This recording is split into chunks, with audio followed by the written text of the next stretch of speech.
Hello and welcome to the series of lectures for the New School Nurse Moodle. This particular lecture is on Section 504 and individual health plans, what the school nurse needs to know.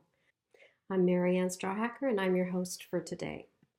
Our course objectives are to make sure that you can actually participate as a member of the educational team and help determine eligibility. That's something that school nurses have the knowledge and the skills that other members of the team may not. Your background is in nursing. Therefore, you've seen these types of conditions. You're familiar with many of them. If not, you're able to quickly do some research and be able to provide care for a student. That's what the educational team needs from you, is that ability to help determine how best to accommodate and adapt educational surroundings in order to meet student need. The other thing I want to make sure you understand after this is that you know how to cite an individual health plan on a 504 plan. This is important to link these two documents together because your individual health plan outlines care that will be provided as health services, and the 504 plan outlines what accommodations and services are needed. Let's do just a quick review between what a 504 plan and an individual health plan is.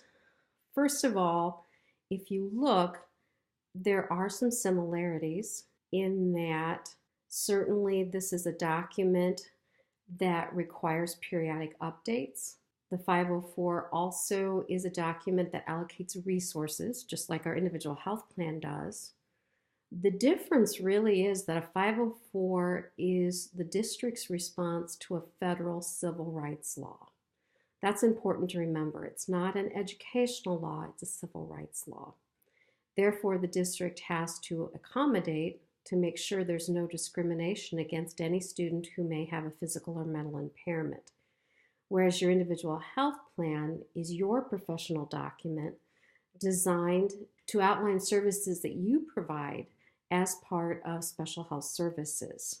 Probably the most common mistake I see is when school nurses try to combine a 504 and an individual health plan into one document. I strongly caution you against this, even though there's no standard form for either an individual health plan or a 504 plan. What tends to happen is that major requirements for one or both documents are not honored.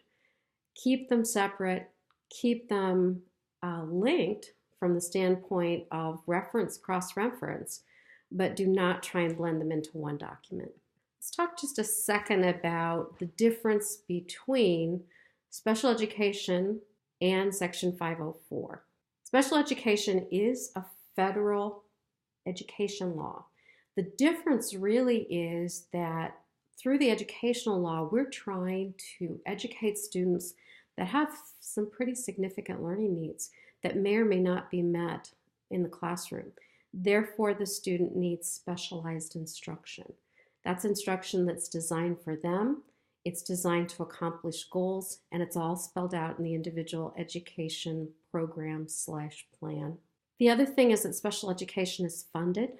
There's a mix, a lot more state dollars than federal, but there are some federal dollars that come along with it, and we determine eligibility by evaluation. There's a process for that. We have disability suspect meetings. We obtain parental consent.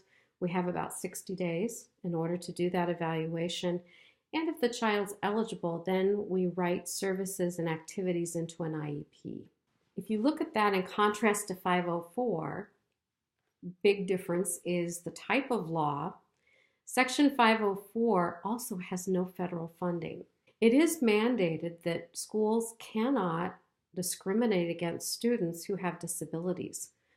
Public schools have the highest duty, which is to provide a free and appropriate public education. The difference for private schools is that private schools can reject some students. We can't. That's what makes it more challenging for districts to be in compliance with Section 504 because there may be some cost associated and there is no funding. Eligibility for 504 is also determined through an evaluation. Common vernacular in schools is that when a practitioner says, well, we plan to do an evaluation, everybody instantly jumps to special education, and that's not necessarily true. An evaluation also takes place for 504. It's just not as rigorous as that for special education. If you'll notice, the process for that initial 504, this is before a student has been determined eligible, looks really similar to special ed. And this is also why practitioners get confused. We do have 60 days. That's not written any place in the law. What's happened is that since there are a number of details missing, or at least not addressed, in this federal civil rights law, the courts have looked to special education to fill in some of those gaps, and that's why the process does look similar. In the process of doing the evaluation, we then determine whether or not the student is eligible for protection under Section 504.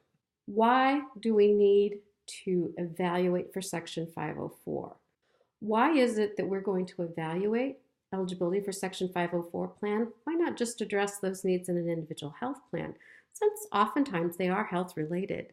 First of all, and I'll go into a little more in another slide, parental rights are important. When we conduct an evaluation for Section 504, the parent and student have certain rights as part of that process.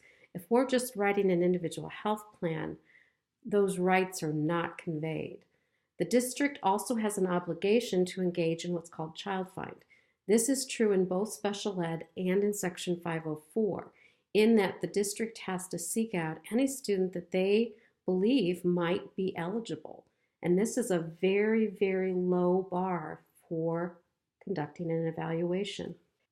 Eligibility for either Section 504 or specially designed instruction is a team decision.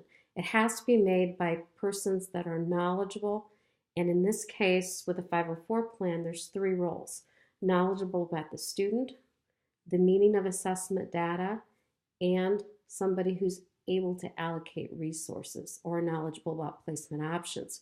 When it comes to health impairments, the school nurse is the person in that building who is most knowledgeable regarding doctor's reports, parent report, school health records. As school nurses, we don't have any authority to enforce compliance with our individual health plan. We also don't have the authority to allocate resources. Those 2 things come from that team approach and having an administrator involved. The other important thing to note about a 504 plan is that it can actually override policy and procedure within a school. If a policy is linked to school attendance, it may be that the 504 team decides another means might be used for a student who has chronic health issues and we know is going to miss school. The individual health plan also has a very important role in school health services because it details what it is that's going to be provided, by whom, how. It goes into the micromanagement of those particular services. That allows the school nurse to update the plan as needed. It makes sure that we as school nurses document our nursing process, and it shows the Board of Nursing that we have met all legal requirements under our license. Here is actually a Q&A from the Office of Civil Rights where they talked about why an individual health plan does not necessarily meet the requirements of a 504 plan. Take a second and stop the tape and read through the answer on this slide. This will give you a little more insight as to what the Office of Civil Rights was thinking about when they wrote this document. Let's talk also about interventions versus accommodations. We know that interventions are something that we do as part of our nursing care.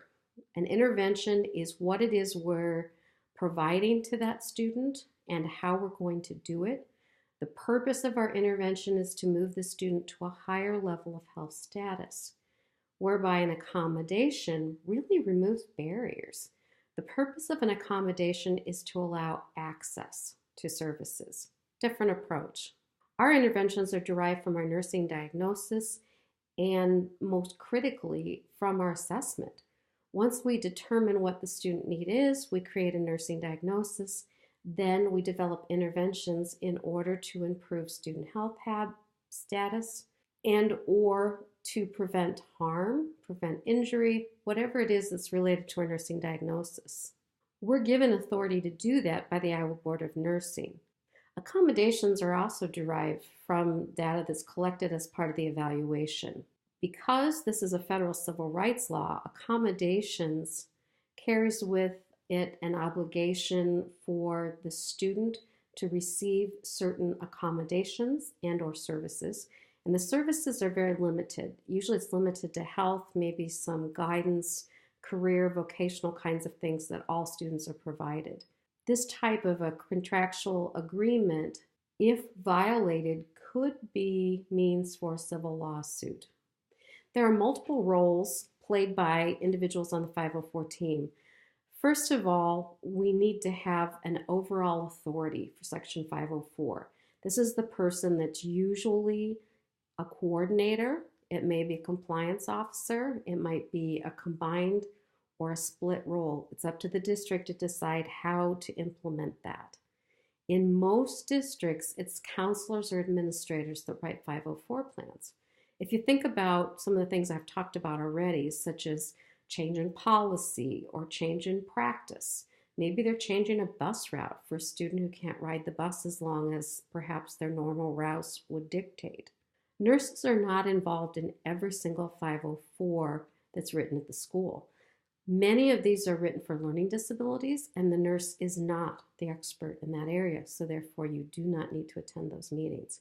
It's when the child has that physical or mental health type impairment, that's when it's important to have the school nurse involved, especially if there's medications involved for mental health.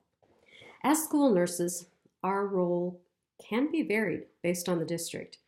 Most districts, the school nurse is an initial referral source.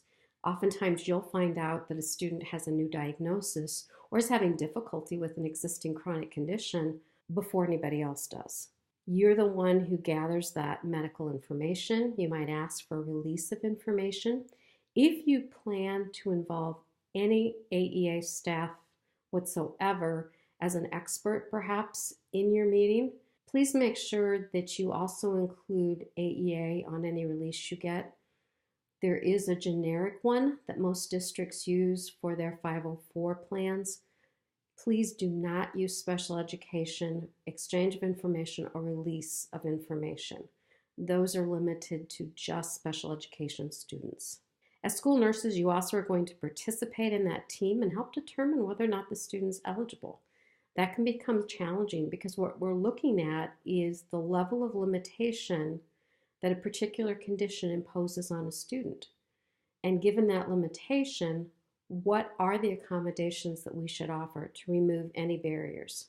As a school nurse, you're also going to write the individual health plan and suggest accommodations that are needed. Finally, and probably most importantly, you're going to deliver whatever health services are needed for that student to safely access school. If you remember, going back to special education eligibility determination, there's a 60-day timeline. That is what we try to stay on top of. If a district wants to try some accommodations prior to starting an evaluation, that can happen. It's just important that we all pay attention to that timeline. It should not go beyond 60 days. An intervention, and I'm using that term the way an educator would, meaning that they are trying to determine, is this a disability or is it lack of instruction? Again, we have to be very careful to make sure we're not unnecessarily denying an evaluation. Remember, as I said before, very low bar for evaluation. If we even have a suspicion that the student may have a limiting disability, we need to evaluate and stay on task. Another key point that many educators find confusing is that a medical or mental health diagnosis is not required. Again, not required. That's something that, for whatever reason, is pretty rampant out there, that some districts require a diagnosis. Absolutely not true. The reason for that is that, especially when we're talking about mental health kinds of conditions, families are oftentimes very resistant to getting mental health services and having that label pinned on their child. If we are seeing what looks like a disability, we as a team can determine, yes, we're going to evaluation and proceed without. However, I can say that diagnoses, medical workups, information from treating physicians, therapists is extremely helpful. Please try and get access to anything that you think would give you more information about how to best serve that child at school. Know, however, that if a parent is resistant to giving you that information, we cannot force them. However, what I do tell parents is that we then are limited to the information we can collect during the school day, and it may not be sufficient to determine eligibility. Our duty when we're conducting an evaluation is to make sure we include multiple sources. So not just health records, but educational records. We need to see that there's some type of an impact during the school day in order to determine whether or not the student is eligible. And the second part, which is and in need of accommodation. New as of 2009, when ADA reauthorization 2008 was implemented, we cannot use what are called mitigating measures. Mitigating measures is anything that improves or lessens the impact of a disability. The only exception are prescription lenses. That means that a student with diabetes is considered off insulin. A student with ADHD is considered without the use of Ritalin or other stimulants or medications. Any type of assistive device like a wheelchair, prosthetics, all of those things, we determine eligibility without mitigating measures. That means that more students are eligible than they were in the past. We have to go through and use information from multiple settings to determine that degree of limitation. There again, a medical diagnosis does not guarantee eligibility under Section 504. It's not required, and it doesn't automatically result. We really do have to conduct an evaluation to determine that impact. Once the evaluation is complete, it's up to the team to process all the information that was collected. This could be done prior to a meeting with the family or at the meeting with the family. At this point, we make sure that we have enough information, we can make a decision, is it a disability or not, and then we can make the decision as to whether or not accommodations are needed. Important to note is that our evaluation is not to demand substantial analysis. By that, what I mean is we're not going to second guess a provider. If there's a provider out there who says there's a diagnosis, who says there's a condition, we don't second guess them, but we only consider it as one piece of information. That information is weighed against impact at school, might be weighed against other medical records or other sources. We want them involved in the process, but if a parent is a no-show, in Section 504, the meeting can proceed without them.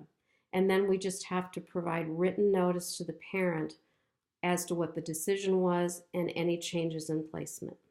Not all students who are eligible for Section 504 protections need a 504 plan. This is very different as well. What happens is that sometimes that mitigating measure we considered without up front comes into play and makes a huge difference as to whether or not the student can access their educational program. By that I mean that accommodations may not be needed in some very, very minor cases of ADHD. We know the student has the diagnosis. We know that there's an impact. If they don't take their medicine, we really know there's an impact. But when they take their medicine, they do quite well. That could be a student who's eligible but not in need of a plan. That can be confusing for families because it used to be that prior to 2008, a student who was eligible always got a plan. Not the case anymore.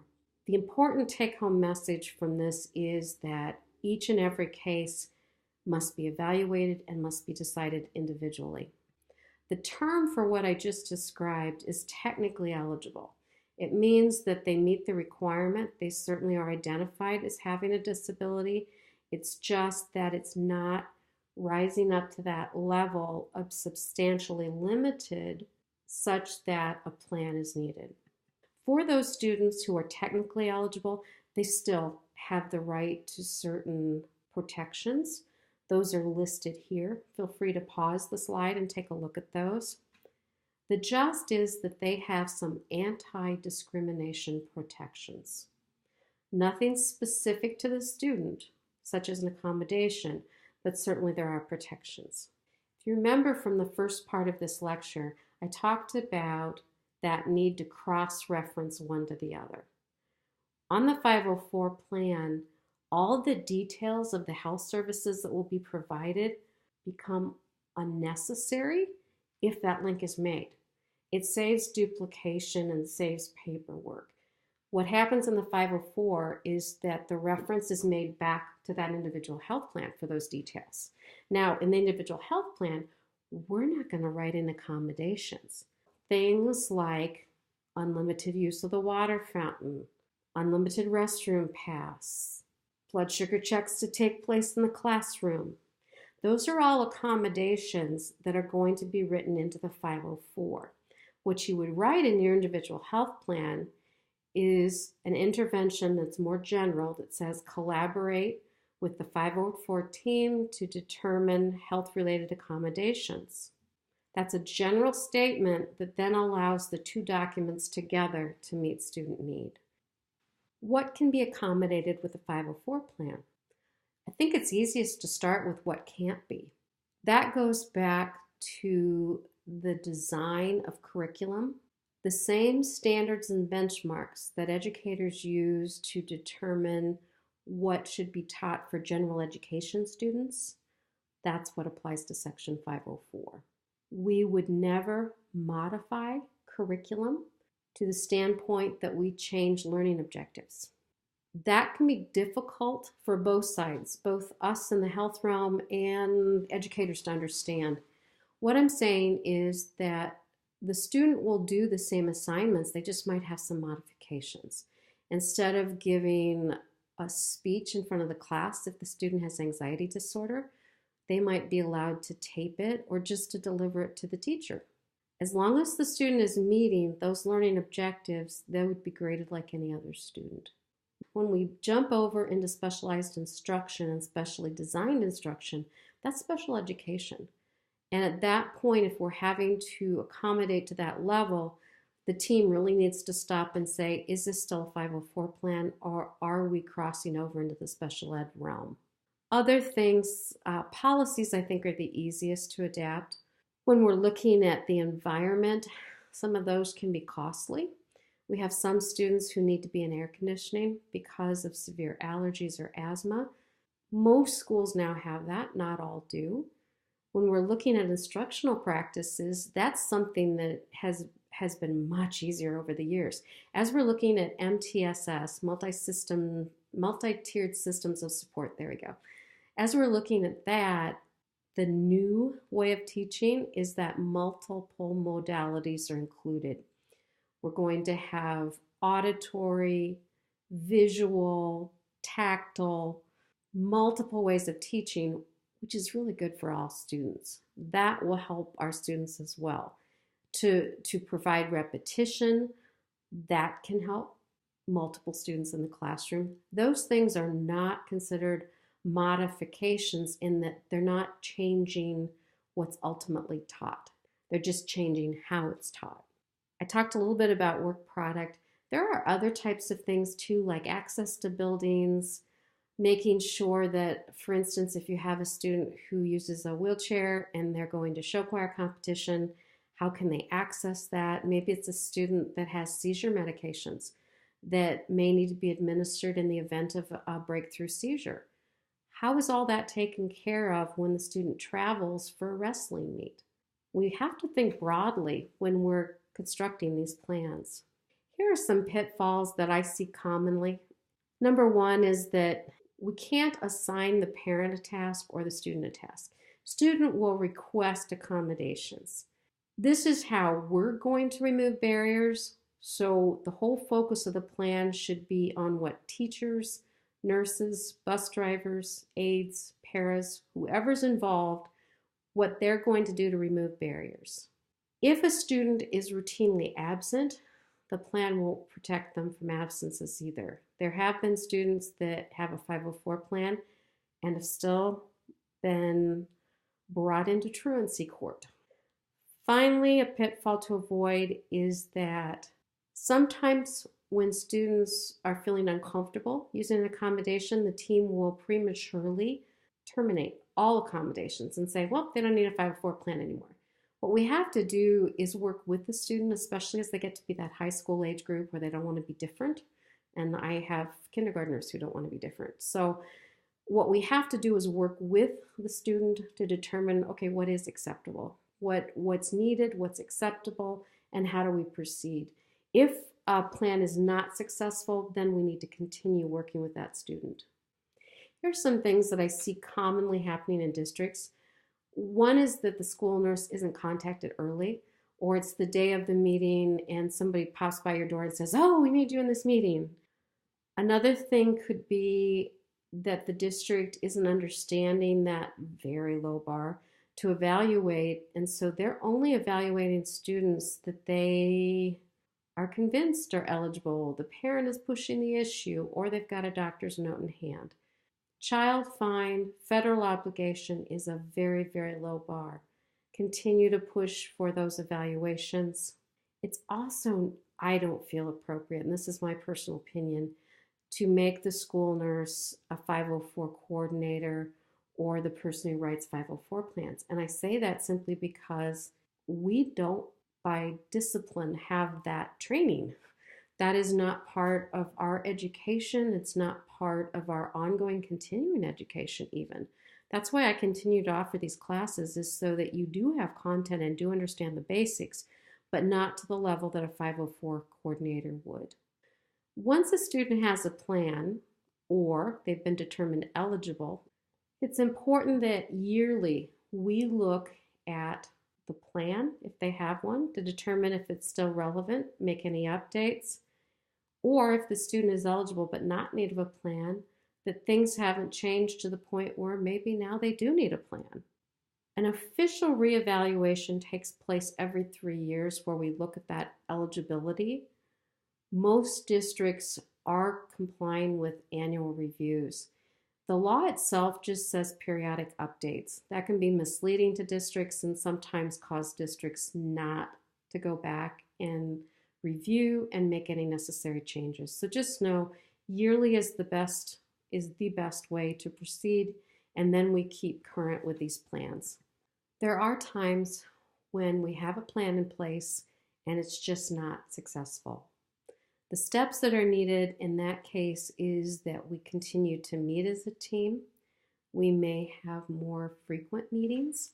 I never like to see a team meet more often than once a month.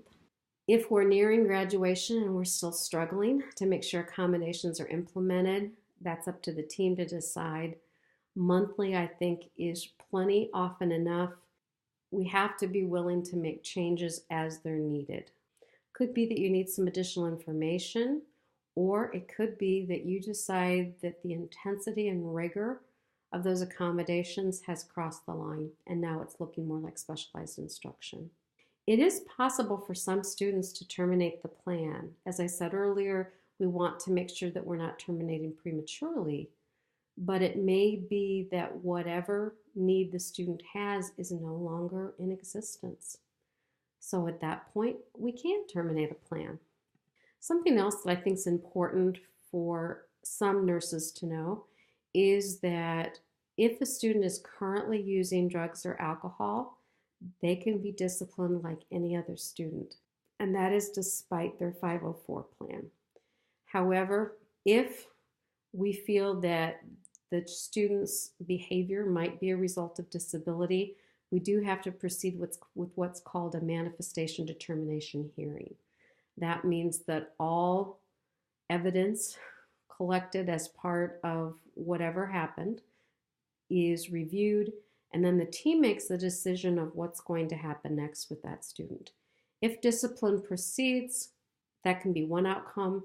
Another outcome might be that instead of being expelled for drugs, alcohol, extreme discipline and behavior issues, if it's related to this disability, it might be that education is still provided in an alternate setting. That's extremely complicated and up to administrators to figure out. I just wanted you as the nurse to know that once a manifestation determination hearing has been held, there might be some different results. Students who have an IEP, individual education program, are mandated to have that IEP implemented. If the team rules that through a 504 the student's disability wasn't a factor in their bad behavior, there is no obligation to provide an education to those students. Just wanted you to know that because that can be really confusing. There are some questions that have been floating around on our listserv. When a student graduates from high school, the 504 plan does not follow them to college. That is a common mistake. What happens is that they are still covered. They're covered under the Americans with Disability Act, which is a sister act to Section 504. Colleges, however, have a different standard. Remember earlier I talked about free and appropriate public education. That's what we as public schools have to provide.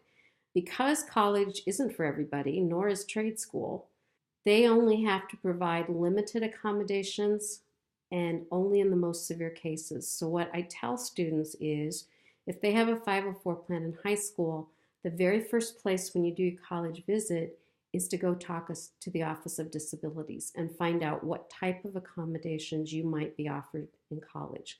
It will be very, very different than high school. When we are looking at extreme behaviors or the most intense 504 cases, it might be that you need some additional resources from the AEA. The point at which it gets to be that specialized instruction, that's where the AEA gets involved. Section 504 is 100% on the shoulders of the school district. Our only role as an AEA is that we provide some support as far as resources and expertise in certain disabilities. We are not responsible for determining accommodations or making accommodations. Food allergies is a hot topic. It's also a hot topic when it comes to 504. Any student who has a food allergy should be evaluated for a 504 plan. And that terrorizes many people because of the numbers.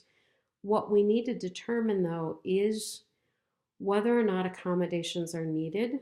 If you think about food allergies, we have to do staff training. We have to be aware. Never, never should there be a peanut-free or allergy-free school. We can't enforce that. Aware is the best we can do. That isn't sometimes acceptable to families. They want ultimate protections. And if you think about the number of people in a building on a given day, all we can do is our best. That's why the training is so critical for allergies. There are some other really good resources out there for 504. The Office of Civil Rights has a number of publications. I have sent these out. I've got them on my website. The Office of Civil Rights has a number of excellent publications out there. That was where that Q&A I showed you about individual health plans is from. I will also plant some of these in the course itself, so you will have access to them as well. The Iowa Department of Education has some 504 resources. The Iowa Department of Education still has connections with Fred Kinney. He is providing some private consultation. And then in Heartland AEA, I am the person that answers questions for 504. If you have questions about your role with Section 504 or how best to support your 504 coordinator, give me a call. I'd be happy to talk this over with you. Thank you for listening.